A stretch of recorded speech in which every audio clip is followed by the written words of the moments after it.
What is money? Why do we use it? What kind of money did our ancestors use? How much our own currency is worth, and what kind of currencies are we likely to use in the future? You'll soon find out all of that through a brief history lesson that will explain how our mediums of exchange evolved over the years, why the changes happen, and what's likely to happen next. But before we dive into the video, make sure to leave a like if you enjoy this content or you find it useful. Every like, comment and share helps the channel a lot, lets way more people see the videos and gain value from them, so thank you. Let's first start off by defining the quote-unquote official difference between money and currency. Money is the assets, property and resources owned by somebody or something that can be used as a store of value and has intrinsic value. In other words, wealth. Currency relates to the physical expression of money, such as coins or banknotes. It doesn't necessarily have intrinsic value. So money is a more intangible concept. Currency is more concrete and tangible, and is an expression of money as a medium of exchange. But in the real world, the terms are used interchangeably, and some things are really hard to define and explain if you don't use them interchangeably, so don't be surprised if I do. Of course, exchange of goods existed even before the introduction of money.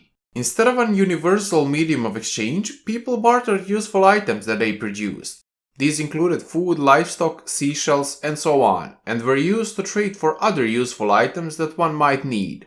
This had a couple of limitations though. First is the fact that, for example, I won't trade my item for cows from somebody else if I also have cows, and also have extra ones. I obviously don't need more cows, I need something different. Another big problem is the fact that those cows somebody is actually willing to trade come in different shapes and sizes, and some give way more milk than others, so it would be really hard to use one cow as a universal medium of exchange. They are also hard to use as a store of value. To fix the drawbacks of barter, people needed something that can have a single recognized unit of exchange, and that's how money was born. There are many subcategories of money, but all forms of money can be boiled down to three categories. Money that has intrinsic value, or commodity money, currencies that can be legally exchangeable for something with intrinsic value, or representative money, and currencies that have nominal but no intrinsic value, or fiat money. Commodity money was the first to appear and start being used as a universal medium of exchange. The most obvious example is metal coins, mainly gold, silver and copper, but there were some other commodities whose value people agreed also on, such as salt, tea, tobacco or smashing the like button for example. Commodity money also had its drawbacks. It was hard to store and transport if you had huge amounts of it. A lot of ancient metal currencies also suffered from debasement, sometimes by shaving or clipping of the coins, but also some currencies that used multiple metals had the ratios vary over the years, making them contain less of the more valuable one. This in turn meant that even though the coins should be identical in shape, size and composition and thus carrying the same intrinsic value, they were not. Some of them were very different. Goldsmiths had the skills and the equipment needed to determine the purity and thus the actual value of the coins presented to them, and oftentimes also had a safe place to store them. So the wealthy people would have their coins and precious metals assessed and stored, and the goldsmiths would make a receipt that guaranteed that they were keeping it safe, specifying the amount that the owner of the receipt can withdraw from their vaults by trading the receipt back in. With the development of the first banking systems, the banks, among other roles, took over those roles also. Both the goldsmiths and the banks made receipts that were backed by actual gold, silver, coins or something similar. Furthermore, the commodities that the receipts were backed by had their actual value assessed and confirmed, so everybody knew that the value of the receipt was exactly what it says it's worth, unlike the coins that could be a hit or miss. Soon, some nobles and/or busy people didn't want to go and pick up the commodities personally. Thus the receipts started being issued as general receipts, and anyone who presents them can trade them in for the underlying commodity.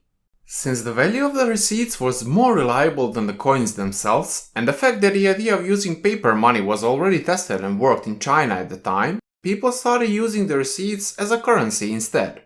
This is pretty much how representative money came to be. Now, there was still a big potential issue here. The goldsmith or the bank that makes the notes and guarantees for them could actually make more receipts than there were actual commodities in the world to cover them. Is this a huge issue? Well, depends on the situation. If, for example, they make receipts that represent double the amount of commodities stored in the world and still never have an occurrence where 51% or more people want to exchange receipts for the commodity, it would be fine. But as soon as 51% or more people would come, the whole system and the trust would be broken. After a while, banks started issuing banknotes instead of receipts. But unlike the banknotes you and I are used to today, they were not universal. Every bank had its own note, so there were literally thousands of different types of banknotes, all valid by the way, in circulation. The bigger and more reputable the bank was, the more widely its notes were accepted, while banknotes from the local banks were only traded locally. The Bank of England, established in the late 17th century, was the first national bank to issue banknotes to be used as the national currency, and it was at the time the only bank in England that had the rights to issue them. As banknotes became widely used, gold became the predominant backing commodity, and automated production of coins mostly put an end to clipping. Thus the gold standard appeared, a monetary system in which paper money is convertible to a set amount of gold. In the 19th century, most of the developed nations used the gold standard. The US, though, was among the last countries to join.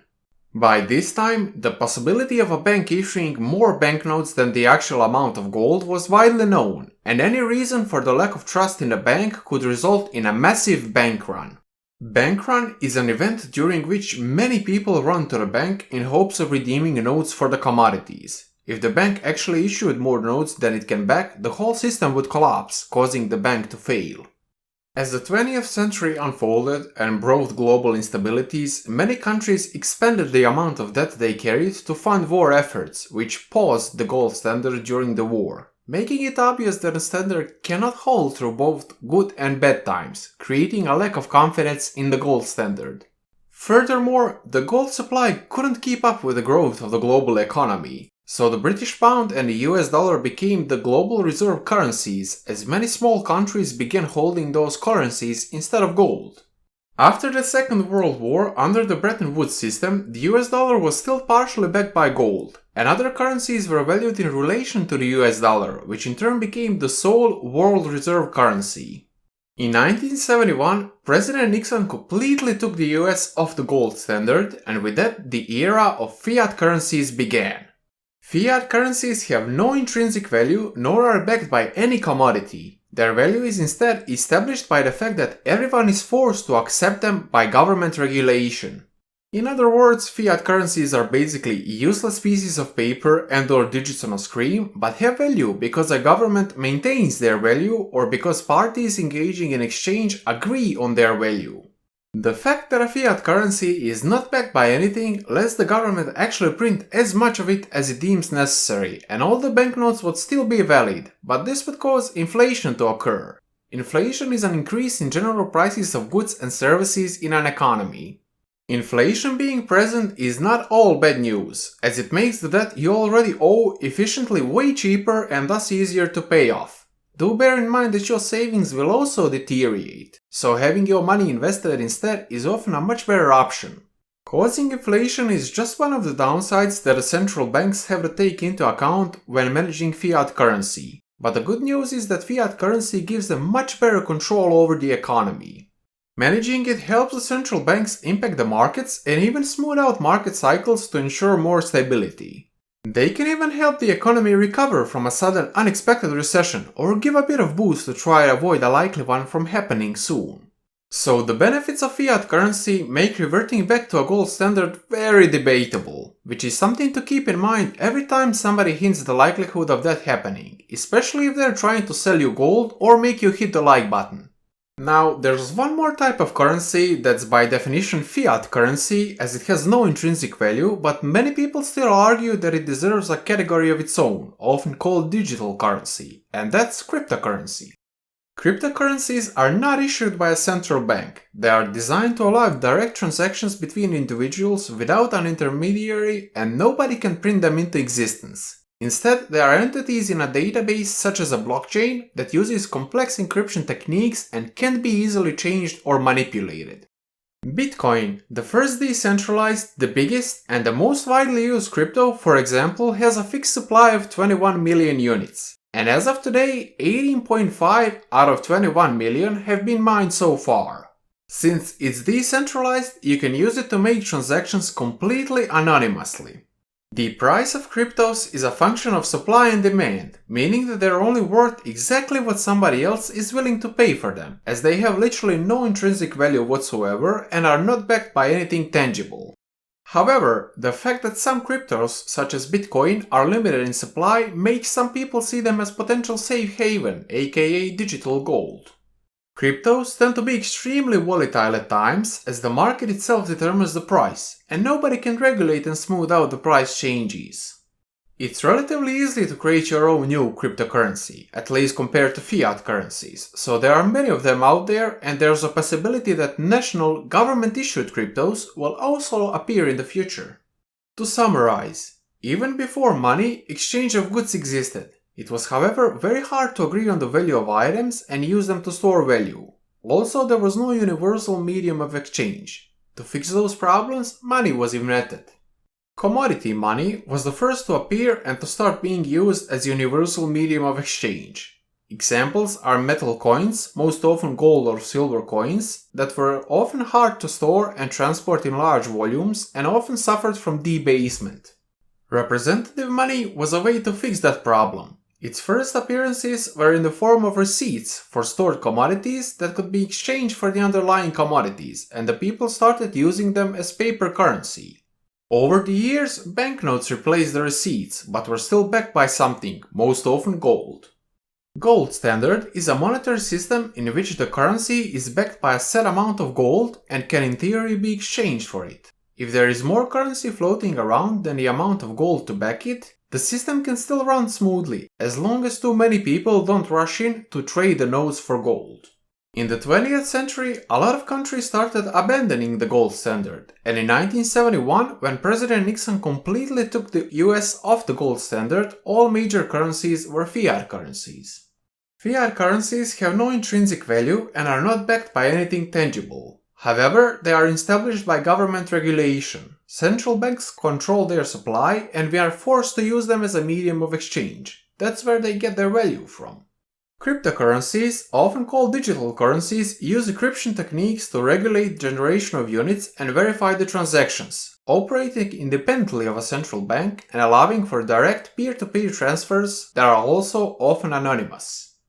Thank you for watching. I hope this video brought you value. It really took a huge amount of time to put this together, so feel free to support the channel by smashing the like button, subscribing, sharing your thoughts in the comments below, and sharing the video with a friend. That's gonna be all for the video. Enjoy the rest of your day, and I'll see you again next week. Bye bye!